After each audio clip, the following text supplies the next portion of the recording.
আজীবন সংসারের বোঝা টানা মানুষেরা শেষ বয়সে এসে নিজেরাই সংসারের বোঝা হয়ে যায় এবং পরিবারের সবার করুণার পাত্র হয়ে জীবন কাটায়। বেশি বুদ্ধিমান মেয়েদের সংসারে শান্তি থাকে না। বোকা টাইপের মেয়েগুলো সুখে ঘর সংসার করে। অকৃতজ্ঞ মানুষগুলো চেনা খুবই কঠিন, কারণ এরা অভিনয়ে ওস্তাদ। প্রয়োজনে পা ধরতে পারে, আবার সেরে গেলে বুকে ছুরি বসাতে দ্বিধা করে না। স্ত্রীকে ঘরের কাজে সাহায্য করলে স্বামীর ব্যক্তিত্ব ক্ষুণ্ণ হয় না, বরং দুজনের মধ্যে আন্তরিকতা বৃদ্ধি পায়। লুঙ্গিতে আগুন লাগলে যেমন খুললেও বিপদ, না খুললেও বিপদ।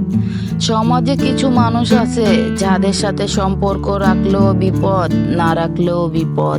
তিনটা সময়ে মানুষের আসল রূপ চিনতে পারবেন: যখন আপনি বিপদগ্রস্ত হবেন, যখন আপনি অভাবগ্রস্ত হবেন এবং যখন আপনি অসুস্থ হবেন।